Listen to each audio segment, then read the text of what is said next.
Habari ndugu msikilizaji na mtazamaji wa Kepa Africa. Ni matumaini yangu kuwa uko vyema na unaendelea kupambania ndoto zako. Leo tunagusia mada moja nzito inayoumiza mioyo ya wengi. Kwa nini kuna watu wanakuchukia wakati hata hawakujui, na wengine hawajawahi hata kubadilishana nawe neno moja? Karibu katika simulizi hii ya kisaikolojia itakayokufungua macho. Simulizi: fumbo la chuki isiyo na sababu. Fikiria kijana mmoja anaitwa Juma. Juma ni mtu mkimya, anapenda kujituma, na kila akipita mtaani kwake anasalimia kwa adabu. Lakini kuna kikundi cha watu pale kijiweni, kila Juma akipita, wanaanza kumnong'ona. Anajisikia sana yule, anajiona ana hela, au hana lolote, anajifanya tu. Juma hajawahi kuwakosea, hajawahi hata kuongea nao. Lakini kwa nini wanamchukia?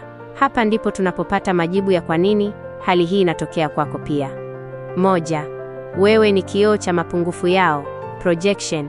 Sababu kuu ya kisaikolojia ni hii: watu hawakuchukii wewe, bali wanachukia kile unachowakumbusha kuhusu wao wenyewe. Unapokuwa na nidhamu, unapopata mafanikio, au unapojiamini, unakuwa kama kioo. Wanapokutazama, wanaona vitu ambavyo wao wameshindwa kuvifanya. Chuki yao ni kelele za nafsi zao zinazowaambia, mbona yeye ameweza na wewe umeshindwa? Badala ya kupambana na uvivu wao, wanaamua kukuchukia wewe ili wajisikie vizuri. 2. Tafsiri potofu ya ukimya na utulivu.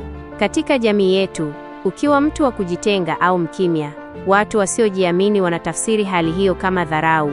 Ubongo wa mwanadamu una tabia ya kujaza mapengo. Ikiwa hawajui siri ya mafanikio yako au sababu ya utulivu wako, wataanza kutunga stori mbaya ili kuziba lile pengo la kutokujua. Hapo ndipo utasikia, yule atakuwa mshirikina, au yule ana maringo. 3. Nyota na mvuto wa asili. Kuna kitu kinaitwa divine friction. Kuna watu wamezaliwa na nuru au nyota inayowaka sana. Sio kila mtu ana uwezo wa kuvumilia mwanga. Kuna watu roho zao zimejaa giza, hivyo kila wanapoona mwanga wako, hata kama hujasema neno, unawaumiza macho. Chuki yao ni mmenyuko wa asili wa giza dhidi ya nuru. 4. Hofu ya kupoteza nafasi.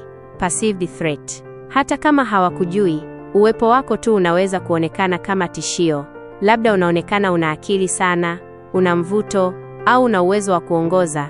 Watu wenye roho ndogo wanaogopa kuwa siku moja unaweza kuchukua nafasi zao au kuwafunika.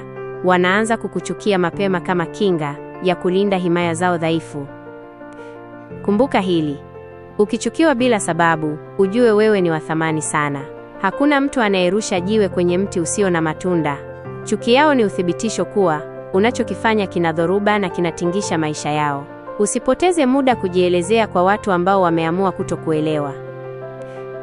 Asanteni sana ninyi nyote wasikilizaji na watazamaji makini wa Kepa Africa. Tunathamini sana muda wenu, na tunajua kuwa ninyi ni watu wa tofauti mnaotafuta maarifa ya kweli. Usiruhusu chuki za watu wasiojielewa zikuzime mwanga wako.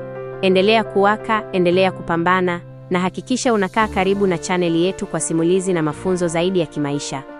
Hii ni Kepa Africa, mahali ambapo tunakuza fikra na kujenga mustakabali wa kijana wa Kitanzania na Mwafrika kwa ujumla.